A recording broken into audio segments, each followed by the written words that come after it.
pretty good cost considering that I got diesel the other day for $3.59, $3.69. It's like $1 more a gallon. I've been using this Hotshot Secret here. It's the everyday treatment, so you put like 1 or 2 ounces in per like 25 gallons or whatever. It's like 2 ounces for the performance additive, and then just 1 ounce for regular, and that's per 25 gallons. My fuel mileage actually increased. I don't know if it's but I mean, I'm hauling, so it should be the same still. But yeah, my fuel mileage definitely increased like a half a mile per gallon, which I guess is pretty good. But anyways, what the heck is up, guys? Welcome back to the channel. Welcome to another video.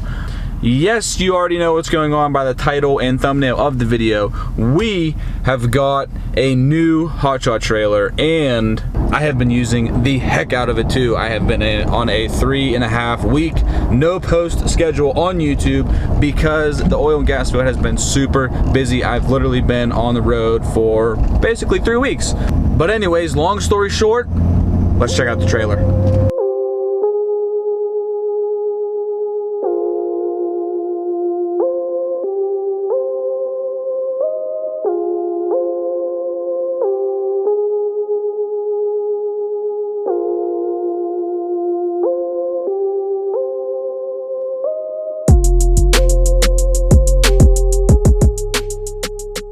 Alright guys, so here's the deal. I picked up a Lamar 24-foot deck over trailer. Okay, so it has the 4-foot dovetail in the back with the monster ramps that come up. They're not actual monster ramps, but they're similar to monster ramps that come up and give you a flat 24 foot of deck space for whatever you may need to put on there. The GVW of the trailer is 14,000 pounds and the trailer weighs 4, so you can put 10,000 on the deck. If you're wondering what the heck the strap is for right here, it is because if you can see over there, there is the little rubber stop that is on each inside of the ramps. But in fact, on the outside of the ramps, they don't have a rubber stop. As you can see right there, no rubber stop. So this thing just banks because there's a little bit of play in the actual hold down bar that they have on here. There's a little bit of play in the ramp where the spring, there's just a little spot where it'll bounce, and any bump you hit, like when I'm pulling onto lease roads or whatever on the gas field, it just rattles like crazy and it drives me insane. So I just put a strap on it. I did have some bungees on here, but the bungees end up falling off, so I just put a strap. So there you go, it's done. All I have to do though is go get 2 more little rubber stops and put them on the outsides of each ramp. Okay, so this is just a quick overview of the trailer.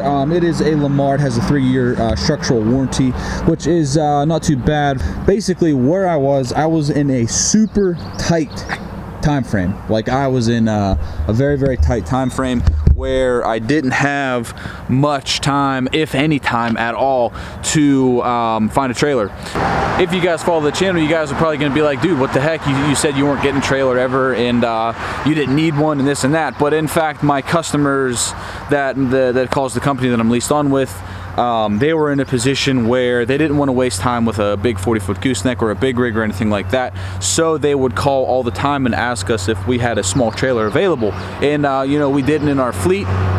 So basically that left me with an opportunity to go pick up one of these trailers here, a deck over trailer. It couldn't be a car trailer, it had to be a deck over because the forklifts have to be able to access it from each side. And if you have like a car trailer, you have the fenders in the center, so the forklift can't get to the center of the trailer. So that brings you to a deck over type equipment trailer. So that's just a little background on how and why I got the trailer. I got it approximately like 2-3 weeks ago, and I approximately paid like $7,100. Yeah, I think it was $7,100 out the door after title and tax and the whole procedure for Pennsylvania. So the trailer place had it in stock. I simply went out, bought it, took it right to work. Now this trailer, the Lamar, I didn't know much about Lamar, the brand itself. I did a little research on it very, very quick because, like I said, I had 0 time. Did a little bit of research on Lamar, read good things about him, nothing bad, so I just pulled the trigger. I figured, you know, what the heck. The one thing I did notice on the trailer is that the inside of the actual chain thing here is not welded. That doesn't have a full weld around it when this side does, which I don't really like that. So that is my only particular thing about the trailer. I would have preferred to have a rail mounted strap system where like you have the big 4-inch straps on the actual rail that goes underneath of the actual side rail itself. You know, like you see on like big goosenecks or like big rig trailers or whatever. That is the only thing that I would have really wanted to change with this trailer. But basically I didn't have the time frame to find one and or special order one. Like I said, I picked it up from the dealer and went straight to a job. Now I did opt for the dovetail. You know, they had 25-foot flat decks, they had 20-foot flat decks with no dovetail. But I got the dovetail because, you know, now I can throw a truck on here, I can throw equipment on here like a tractor or whatever. Where if I had just a flat deck, you know, they still have the ramps, but it was a much steeper incline to get up onto the trailer, where now I have the actual dovetail to have that option if needed. And also it's good for resale. So say the gas field takes a crap tomorrow and I want to sell the trailer, the dovetail is definitely more sellable than just a straight flat deck. And actually with my last gooseneck, I would drag the bottom everywhere. I actually haven't dragged the bottom of this trailer yet, which is a good thing. I had a valve sitting there the other day. You can see the stud marks, which was probably about a 9,000 pound valve. It didn't go through the deck. It held up very good. I should have had my plywood down to set the actual valve on the plywood so it doesn't ruin your boards on your deck, but I didn't have that. I left that at the house. So I set the valve right in between the two axles, as you can see the mark in between the two wheels, and it held up very, very well. That's a lot of weight just to be in such a small little footprint.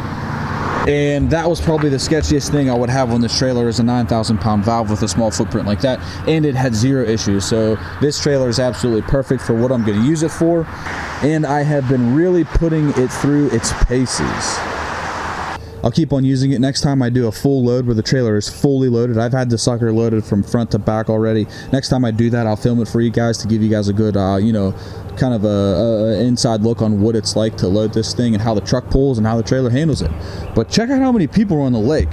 All right, it's 8 o'clock on a Tuesday and the lake is jamming. I like to go fishing. It's nice out there.